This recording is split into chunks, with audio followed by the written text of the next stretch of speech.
ഓം ശ്രീനാരായണ പരമഗുരവേ നമഃ. സുപ്രഭാതം.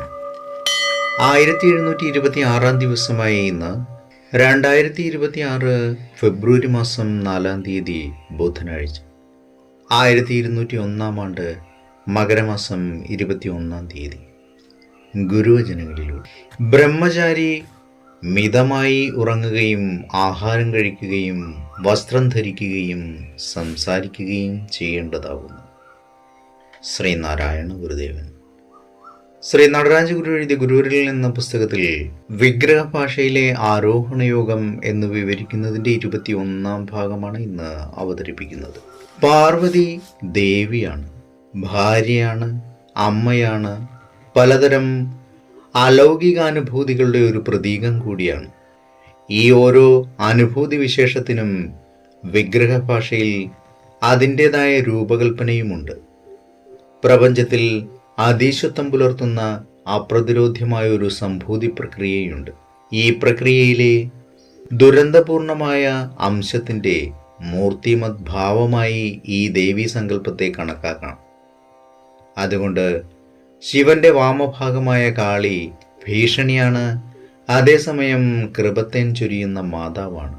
ഇങ്ങനെ നോക്കിയാൽ പാർവതി അഥവാ കാളി പ്രപഞ്ചസർജന പ്രക്രിയയിലെ പ്രസാദാത്മകവും നിഷേധാത്മകവുമായ ഭാവങ്ങളെ കൂട്ടിയിണക്കിക്കൊണ്ടുപോകുന്ന തത്വമാണെന്ന് പറയാം. ആരാധകന്റെ ആവശ്യം മനഃശാന്തിയാണോ തെറ്റുതിരുത്തലാണോ എന്നതിനെ ആശ്രയിച്ച് ദേവിയുടെ രൂപം ഉഗ്രമോ സൗമ്യമോ ആകും. ഇങ്ങനെയൊരു ഉഭയഭാവിതത്വം എല്ലാ ആരാധ്യാരൂപങ്ങളുടെയും കാര്യത്തിൽ ഉണ്ട്. രൂപം മൂർത്തമായിക്കൊള്ളട്ടെ കാൽപ്പനികമായിക്കൊള്ളട്ടെ, ദൈവത്തെ ഭയക്കുകയും വേണം, സ്നേഹിക്കുകയും വേണം. അത് നമ്മെ ആകർഷിക്കുന്നതോടൊപ്പം തന്നെ അകറ്റി നിർത്തുന്നതുമായിരിക്കണം.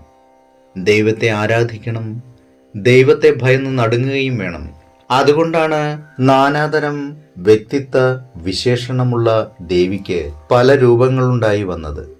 ഉമ, കാർത്യായനി, ഗൗരി, കാളി, ഹൈമവതീശ്വരി എന്നിങ്ങനെ ദൈവികമായ ദുരന്താനുഭവത്തിൻ്റെയോ ആനന്ദത്തിൻ്റെയോ വ്യത്യസ്തമായ തലത്തിൽ ഏതെങ്കിലും ഒന്നിൻ്റെ ചിത്രീകരണമാണ് ദേവിയുടെ ഓരോ രൂപവും. ഏവർക്കും നന്മ നിറഞ്ഞൊരു സുദിനമായിരിക്കട്ടെ എന്ന് ആശംസിച്ചുകൊണ്ട് നിർത്തുന്നു.